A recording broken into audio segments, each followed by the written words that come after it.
Now, you guys know I hate these checkmark and X art tips. And this one is complete BS. 2 reasons why your drawings suck. Watch as I draw these first 2 lines compared to the 3rd one. Do you want to draw like this? But No. it ends up like... Look, you guys can join me for this video, but no more kissing, okay? Stop that. No more. My goodness, you scared me. How are you doing, though? Nice to see you again, huh? What the... God. So it's been a minute since we saw some art tutorials on TikTok, and today I want to go through some of these. Let's see what we can learn. Let's see what abominations we might find. First up, how to draw hands grabbing. What are we grabbing? Oh, Jesus. Oh, these are so visceral. I love how the search is sus art. Oh my God, what is... You know what? We're gonna get out of there. We are off to a fantastic start today with OG Art, who clearly needs to touch grass, okay? Seek photosynthesis. Does your sketch always looks godly awesome, but your line art always sucks? Then don't waste your time doing an awful line art. Instead, clean your sketch. If you clean it well enough, it will look so pretty. What?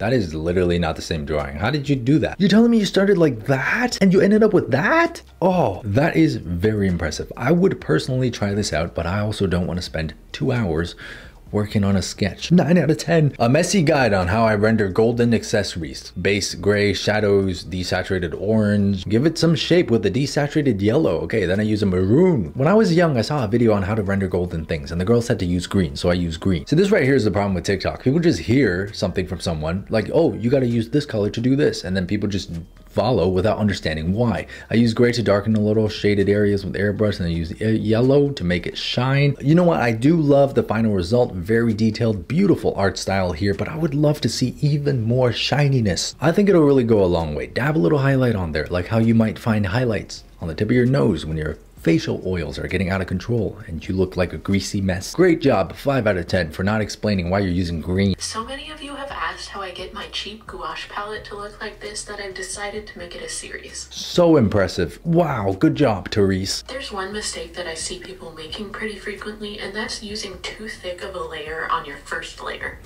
That's because gouache is a water-activated medium. So if you use too thick of paint on the first layer, that paint is going to become reactivated every single layer that you apply after that. For my first layer, I start with a very watered down version of my paint. And for every successive layer, I make the paint thicker and the colors of the paint more complex. If you're wondering how I choose the first color I use, when I look at my reference, I try to find a big section of the reference that has the similar undertone.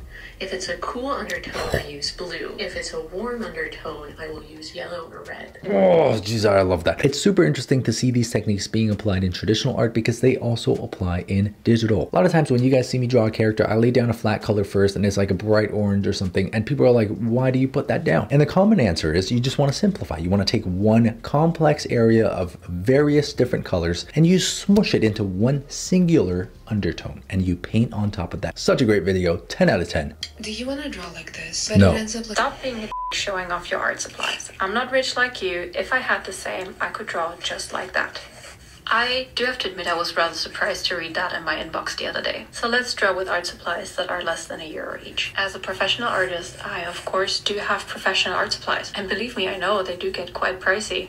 But in order to create and make art, you don't need them. And I know a lot of, especially young artists that are just starting out, they might not have the budget for it. Believe me, I've been there, done that. But you can create art with things that you're using for school. Perhaps this might be an unpopular opinion, but the quality of your art supplies does not necessarily mean the quality of your art improves. Because at the end of the day, the only real limitation to your creativity is you. If you feel like the art is not that good, it's not the tools.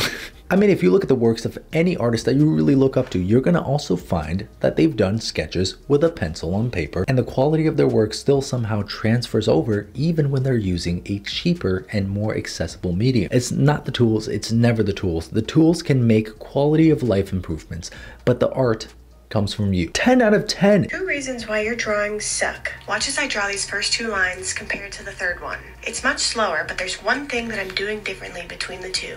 Instead of just telling my hand to draw a line and drawing one, I'm watching where the pencil meets the paper. This is how you develop the hand-eye coordination that's necessary to make yourself a better artist. Additionally, don't let social media fool you on how fast people are drawing things. You must do things slowly before you can do things fast. Master the basics until your hand knows exactly how it feels. Such an underrated tip, guys. This is so good. In fact, if you're not pooing on the toilet right now, and if you are, that's disgusting. Stop it. Don't poo while you're sitting here with me. Come on. I want you to pick up your pencil and try this out, okay? Draw a circle, but nice and slow. Try to keep it as controlled as possible. Ask yourself, are you able to make the tip of that pencil go exactly where you want it to go? And if you're not able to do that, that means there's a bit of a disconnect here, and you can always work on that hand-eye coordination. It'll make you a better artist for sure. 10 out of 10, Jessica. I'm a bad artist. No, you're not.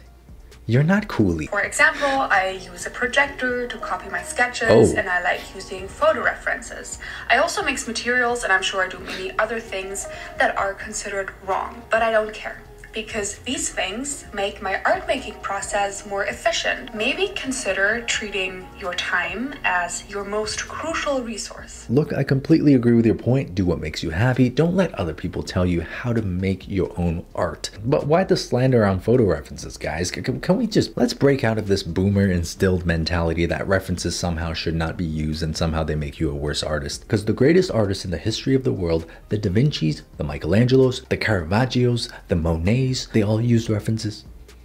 They all did. 7 out of 10. We got some art drawing tips from Pinterest. Now, you guys know I hate these checkmark and X art tips, but this one's actually pretty good. Very helpful to keep in mind the curve of the face when you're applying the eyes. And this one is complete BS. There's nothing wrong about the drawing on the left. People have straight hair, people have curly hair, some people have less volume, some people have more volume. Looks like wet hair. Ew, this is ridiculous. If you go to any East Asian country, most people are gonna have the hair type that you find on the left. Okay, stop it. Seek help. I can't rate this one. I don't know what it says.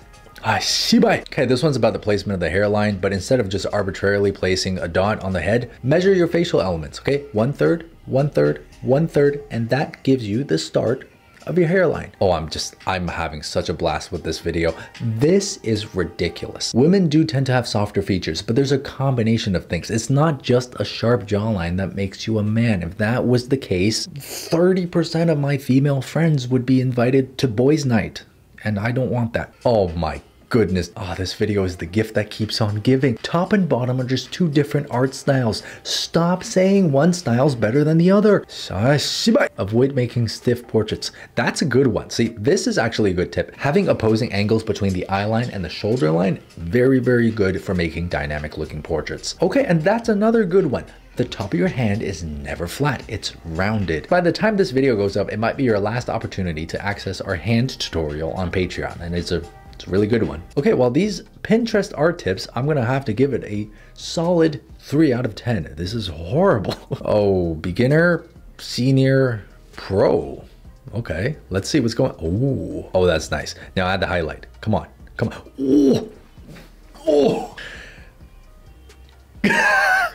The pro one looks more realistic than the real water droplet. This is kind of crazy. Good, 10 out of 10. How can we make this drawing look more prettier? All right, well, let's go ahead and start by adjusting the angle of the head. You'll notice her facial features are pointing right at us, but the head is actually turned a little bit this way. This makes no sense. You'll have facial planes over here, shadows in here, over here, down here, so on and so forth, assuming the lighting is coming from in front. Make sure to keep in mind here that this hairline would wrap the other way around her head, regardless of which perspective we're looking at her in. All right, and with only about 7 more hours of rendering, we could match the style of the original. With that being said, though, I think this is a pretty good place to start in terms of improving a little bit of anatomy, composition, and shading. All right, with that being said, let's go ahead here and let's check our before versus after. I don't know about this one, Kenton. I feel like, Kenton, you took the long way around by adjusting the whole head when you could have just adjusted the eyes and the nose a little bit. Just making the eye that's further away from you a little bit more narrow and making the one that's closer to you a little bit longer. Kenton decided to just shift the whole head over, and now the neck and the body doesn't really make that much sense. The hand doesn't make that much sense. The hair, the top of the head doesn't make that much sense. Like, I can see her whole scalp. It looks like Smeagol wearing a wig. Like, I would have just taken this before, shifted the eyes and the nose and the mouth over a little bit to put it into a more 3/4 kind of perspective. But that's it. That's a 5. He took it the long way around. It's like that one friend who just tries to tell a story but gets derailed and goes around the whole earth before they come back to the ending. If you're one of those people who always complains about not knowing what to draw, listen up, because I'm going to be teaching you how to never run out of drawing ideas. The first step is to figure out roughly what you want to draw. For example, today I felt like drawing something to do with animals, so I made a mind map and landed at the idea of a tiger. Then, instead of trying to draw your ideas straight from your imagination, use apps such as Pinterest to inspire and help you out. So repeat this process of using mind maps and inspiration apps, and you'll never run out of things to draw. Fantastic video. TLDR, if you don't know what to draw, come up with something to draw. And then draw it. You said you would help. Step 1, figure out what you want to draw. That's the Look, if you're one of these people who you cannot for the life of you find an idea of what to draw, okay? Think about something you like, something you're passionate about. Is there a game that you love to play? Is there a movie that's one of your absolute favorites? Now, is there a character in that game that maybe looks really cool? Or maybe there's a character in that movie that you really love and you think is really handsome. Or it could be a handsome individual in a YouTube video. Worst case, if you just don't want to draw anything, you're completely stuck, step away, take some time away, okay? Just go on a walk, go photosynthesize yourself a little bit, get some vitamin D, go climb up a tree, get stung by a bee. 3 out of 10. So that's it for today's venture into the realm of TikTok. Thank goodness I still have my sanity. Not for much longer though. That being said, if you guys want to see more art related content, subscribe to my channel, check out my Patreon for monthly tutorials, and I'll see you guys on the next video. Until then, take care of yourself, okay? Apply moisturizer, lotion, take care of your face. Don't scare me like that again. All right, that's it. There's nothing else in the rest of this video. You can leave. There's nothing. You see the little timer at the bottom? You see how the video's not fully finished yet? There's nothing. Don't worry about it. Nothing's gonna be there. Just go. Okay, now that all the fake fans are gone, if any of you out there live in Toronto, there's actually going to be an Artist Alley event March 9th to 10th on the weekend at OCAD University here in Toronto, and I'm going to be there. I'm going to have a booth, I'm going to have a little table, I'm going to be selling some prints. I can sign the prints if you guys want, but I would just love to meet some of you guys there. So if you are a watcher of my videos, if you are a consumer of my disintegrating sanity, I would love to meet you and say hello and just have a good time. Yeah, that's it. March 9th and 10th, I'll be running a booth in Toronto at OCAD, so feel free to come out. I will absolutely not attack you, don't worry.